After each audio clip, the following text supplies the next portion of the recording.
दोस्तों, इमेजिन कीजिए, आप एक कॉलेज स्टूडेंट है, जनरल कैटेगरी से है, मेहनत करके सीट निकाली है।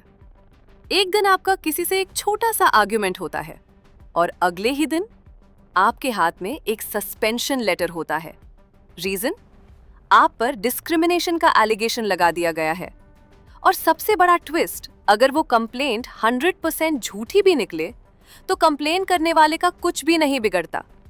यूजीसी के नए 2026 रूल्स ने जनरल कैटेगरी स्टूडेंट्स के सर पर एक तलवार लटका दी है।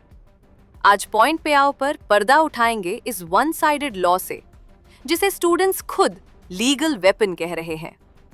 चैप्टर 1, द मिसिंग क्लॉज, झूठी कंप्लेंट पर कोई सजा। सबसे पहले पॉइंट पे आते हैं।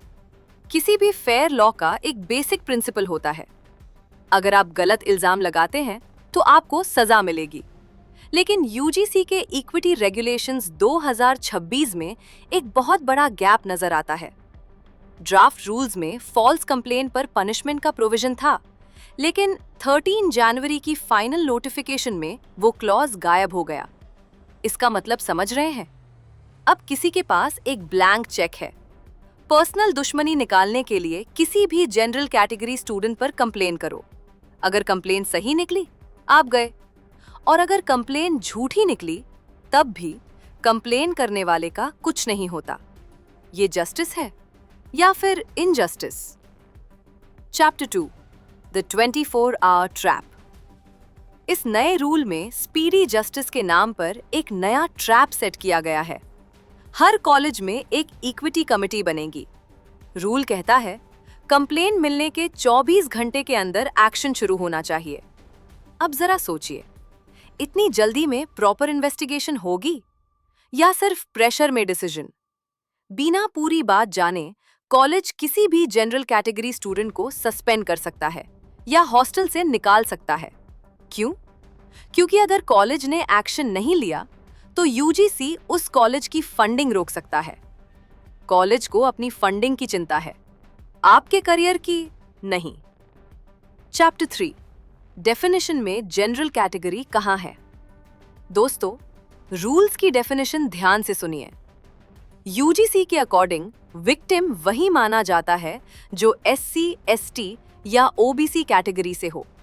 अब सवाल है, क्या जनरल कैटेगरी के साथ डिस्क्रिमिनेशन नहीं होता? क्या उन्हें बुली नहीं किया जाता? क्या उनके साथ इनजस्टिस नहीं होता?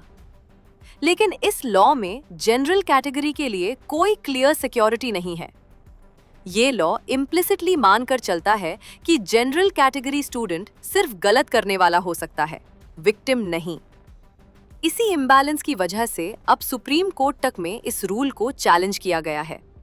क्रिटिक्स कह रहे हैं, ये रूल्स आर्टिकल 14 मतलब राइट टू इक्वालिटी का मजाक उड़ा रहे हैं।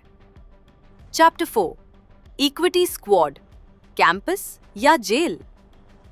कॉलेज कैंपस का मतलब होता है दोस्ती, डिबेट और फ्री डिस्कशन। लेकिन अब कैंपस में इक्विटी स्क्वाड्स होंगे। इनका काम होगा मॉनिटर करना कि कौन क्या बोल रहा है। स्टूडेंट्स के दिमाग में एक डर बैठ गया है।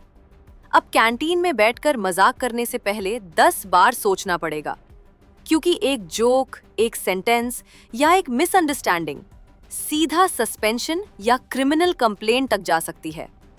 सवाल ये है, क्या हम ऐसे एनवायरनमेंट में पढ़ाई कर सकते हैं जहां हर बेंच पर एक स्पाई बैठा हो, जहां जनरल कैटेगरी को गिल्टी अंटिल प्रूवन इनोसेंट माना जाए? चैप्टर 5, असली बात।